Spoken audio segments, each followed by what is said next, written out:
Перед началом видео, пожалуйста, подпишитесь на наш телеграм-канал и ВКонтакте, чтобы не потерять друг друга в случае блокировки Ютуба. Ссылки в описании под видео и в закрепленном комментарии. В 334 году до нашей эры Александр, царь Македонии, начал одну из величайших военных кампаний в истории против сверхдержавы той эпохи – Персидской империи. Ему было всего 20 лет, но он блестяще и бесстрашно командовал войсками, выигрывая битву за битвой. И в удивительной десятилетней кампании, которая привела его на край известного мира, он создал одну из крупнейших империй, когда-либо известных. Немногие люди оказали такое огромное влияние на ход истории. Для персов он был Александром Проклятым, но на Западе он был увековечен как Александр Великий.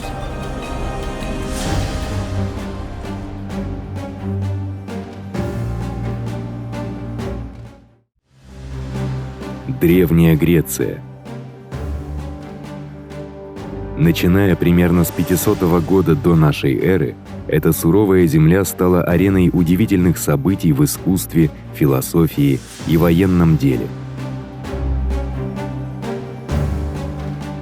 Двумя величайшими городами-государствами были Афины, военно-морская держава, где процветали демократия, искусство, драма и философия, и Спарта, суровое милитаристское общество, славившееся своей грозной армией. В 480 году до нашей эры эти два государства объединили свои силы для борьбы со вторжением могущественной Персидской империи. На узком Фермопильском переходе небольшое греческое войско во главе с 300 спартанцами в течение 3 дней сдерживало огромную персидскую армию, прежде чем они были окончательно окружены и убиты. Затем в Саламинском проливе греческий флот разгромил персидский.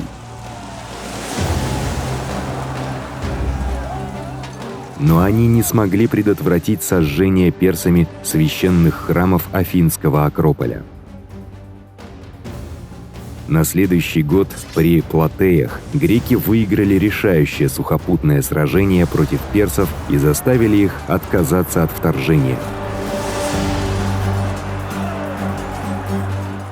Следующие 50 лет были золотым веком классической Греции. Но растущая напряженность между Афинами и Спартой, а также их союзниками, в конечном итоге привела к войне, втянув греческий мир в десятилетия разрушительной борьбы. Войны между греческими городами-государствами продолжались почти столетия, оставив их истощенными и уязвимыми перед новой восходящей державой на севере. На протяжении веков искушенные греки считали горное королевство Македония задворками, едва ли вообще греческими. Но при царе Филиппе II Македония превратилась в грозную военную силу. Самая известная его реформа – введение сарисы – 5-метровой пики, вдвое длиннее обычного греческого копья, которая использовалась обученной пехотой, сражавшейся в тесном строю, известном как фаланга.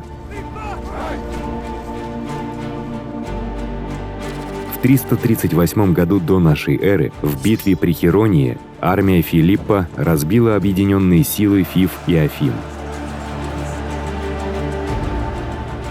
Путем союзов и завоеваний Филипп уже получил контроль над большинством своих соседей. Теперь, после этой битвы, он объединил всю Грецию в союз, известный как Эллинская лига или Коринфский союз, с Филиппом в качестве гегемона или верховного главнокомандующего. Только Спарта осталась в стороне. Филипп начал планировать великую кампанию – Панеллинскую или общегреческую войну против Персидской империи. Их старый враг представлял из себя слабеющую сверхдержаву, ее огромные богатства уже созрели для захвата. Но накануне начала войны Филипп был убит собственным телохранителем, став жертвой жестоких придворных интриг Македонии.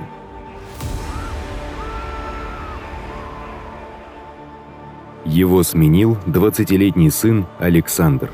Блестящий, непоседливый, воспитанный великим философом Аристотелем и уже опытный полководец. Александр унаследовал грандиозный план своего отца по вторжению в Персию, но сначала ему нужно было обеспечить свое собственное положение царя. У себя дома он казнил потенциальных соперников. Затем подавил восстания в Иллирии, Фессалии и Центральной Греции. Особый пример он подал Фивам, полностью разрушив древний город и продав его жителей в рабство. Весной 334 года до нашей эры, готовый начать войну против Персидской империи, Александр повел свою армию через Геллеспонд в Малую Азию. Это было начало одной из величайших военных кампаний в истории.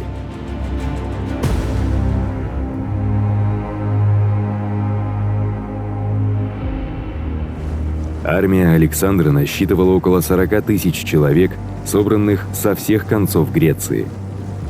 Пехотой командовал опытный македонский полководец Парменион.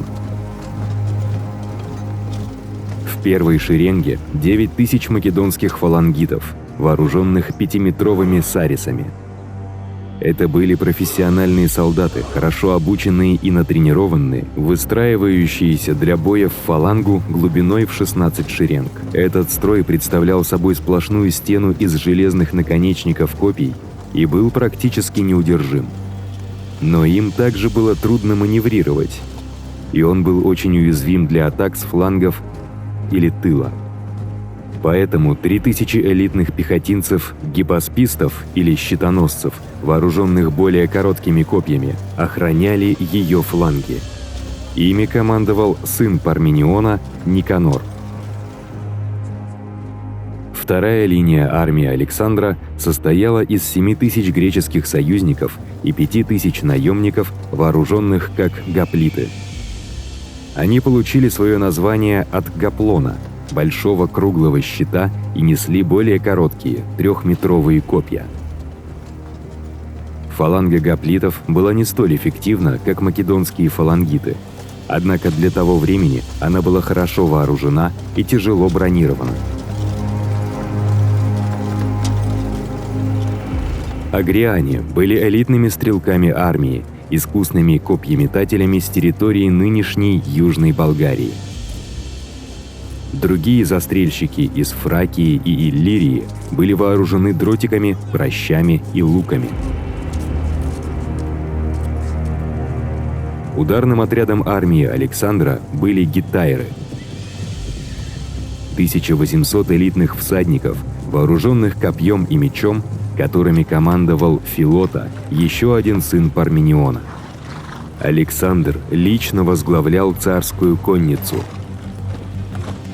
Также были 1800 всадников из Фессалии под командованием Калласа, 600 всадников из других частей Греции под командованием Эригия и 900 конных разведчиков из Фракии и Пионии под командованием Кассандра.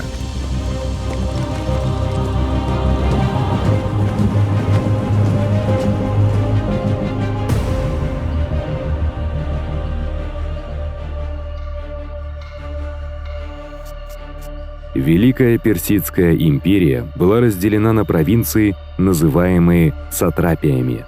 Каждая сатрапия управлялась правителем или сатрапом. Жители Малой Азии, которым теперь угрожало вторжение Александра, собрались, чтобы обсудить стратегию. Мемнон Родосский, опытный греческий полководец на персидской службе, убеждал их избегать сражения с Александром. Вместо этого он посоветовал им использовать стратегию выжженной земли, сжечь деревни и посевы и уйти вглубь страны. Армия Александра, по его словам, быстро погибнет от голода. Это был хороший совет, но сатрапы не хотели оставлять свои провинции без боя.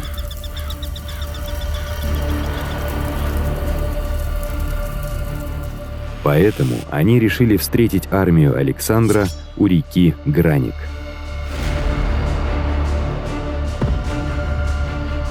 Персидская армия расположилась за рекой неглубокой, но шириной 18 метров с крутыми берегами. Передовая линия состояла из конницы около 10 тысяч всадников со всей империи. Медяне и герканцы из современного Ирана, бактрийцы из Афганистана и пафлагонцы с Черноморского побережья Турции. Позади, в резерве, находилась пехота, несколько тысяч греческих наемников, обычное явление в персидской армии того времени. Эти люди сражались за персидское золото и были вооружены круглым щитом и коротким копьем гоплитов. Возможно, персы не были уверены в том, что могут доверить этим людям сражение с греками, и поэтому поставили их в тыл. Александр, решив атаковать и уничтожить персидские силы, прежде чем они смогут отступить, помчался к Гранику со своими лучшими войсками. На левом фланге он разместил фессалийскую, греческую и фракийскую конницу под командованием Пармениона. В центре выстроилась мощная ударная фаланга, 6 полками, которые командовали Пердикка, Кен, Аминта, Филипп, Мелиагр и Кратер. Справа сам Александр с гейтарами под командованием Филота, а также элитные гиппосписты, агрианские копьеметатели и лучники. Александр, имея 13 тысяч пехоты и 5 тысяч кавалерии в целом, вероятно, был немного в меньшинстве. Но, проигнорировав совет дождаться рассвета и переправиться через реку, он приказал немедленно атаковать и отправил часть геттайров вброд через реку. За ним последовал полк гиппоспистов и легкая кавалерия пионийцев. Призвав своих людей проявить мужество, Александр повел свое правое крыло через реку.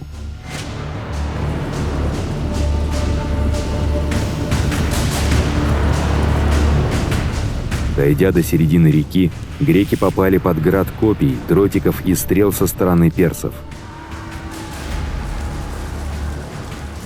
Те, кто добрался до дальнего берега, были немедленно атакованы персидской конницей.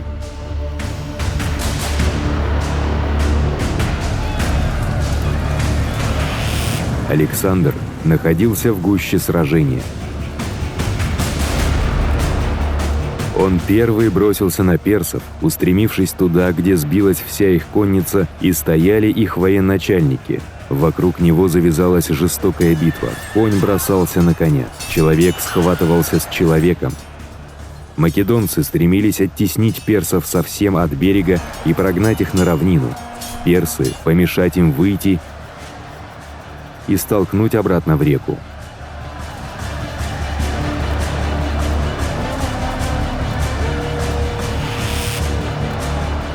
Атака Александра казалась безрассудной. Но он выигрывал время, чтобы остальная часть его армии переправилась через реку, включая неодолимую македонскую фалангу. Внезапно Александр сам оказался в опасности, когда на него напали 2 знатных перса. В это мгновение на Александра кинулся Рисак и ударил его по голове кинжалом. Он разрубил шлем, но шлем задержал удар. Александр сбросил и его на землю, копьем поразив его в грудь и пробив панцирь. Спифридат уже замахнулся сзади на Александра кинжалом, но Клит, сын Дропида, опередил его и отсек ему от самого плеча руку вместе с кинжалом.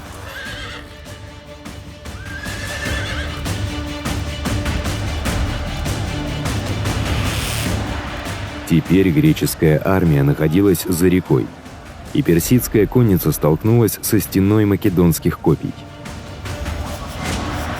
Большинство развернулись и бежали.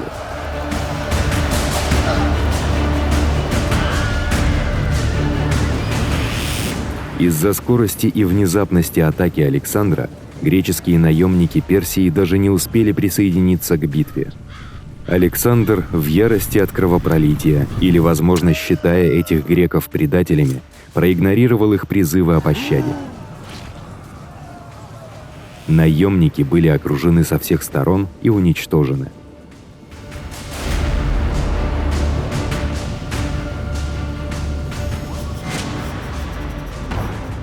Александр одержал великую победу. Малая Азия отныне находилась в его власти. Но Персидская империя все еще была страной огромного богатства и могущества. Она уже мобилизовала свои огромные ресурсы, чтобы противостоять ему. И если Александр хотел покорить эту империю и занять свое место в истории, ему предстояло сразиться с самим Дарием, царем царей.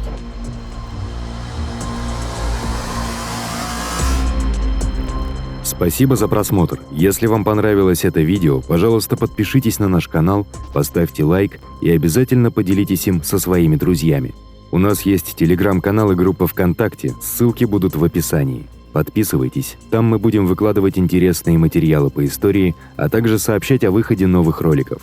А если вы оформите подписку на Boosty, то получите ранний доступ к новым видео, а также упоминания в конце видео. Отдельная благодарность Ния Тем.